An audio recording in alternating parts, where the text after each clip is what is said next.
Gagawa kami ng paper fan! Since sobrang init, naisipan kong turuan si Kylie gumawa ng paper fan. Here's what we need. A paper,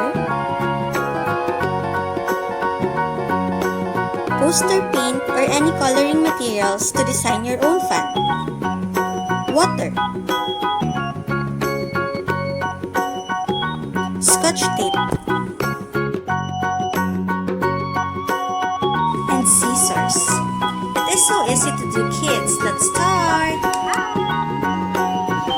Get a paper.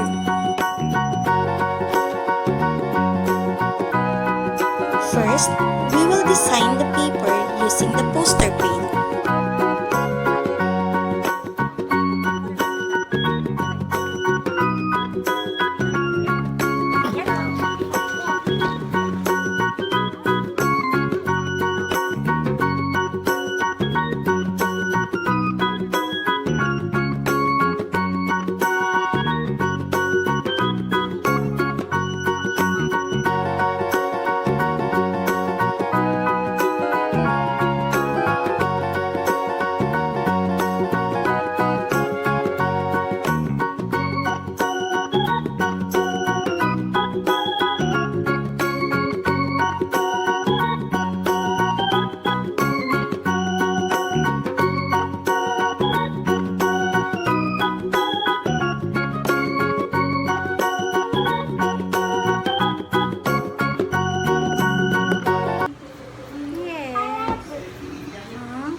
Then, we let it dry for 15 minutes.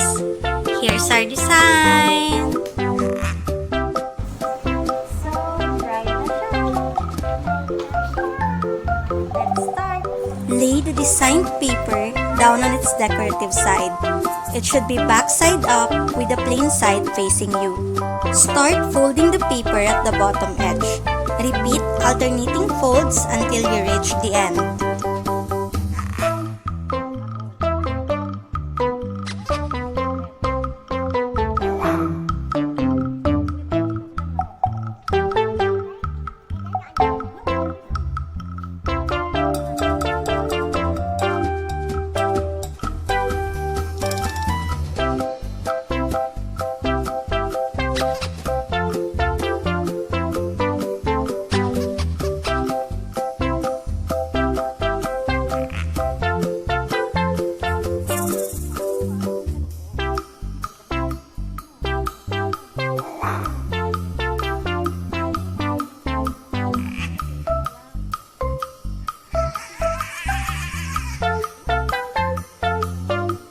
Fold it in half.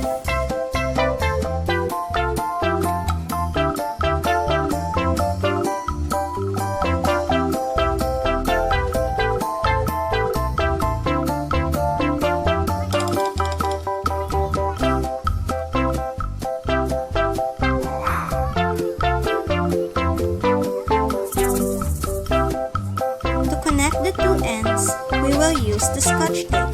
Cut a certain length to tape it. Be careful when using scissors.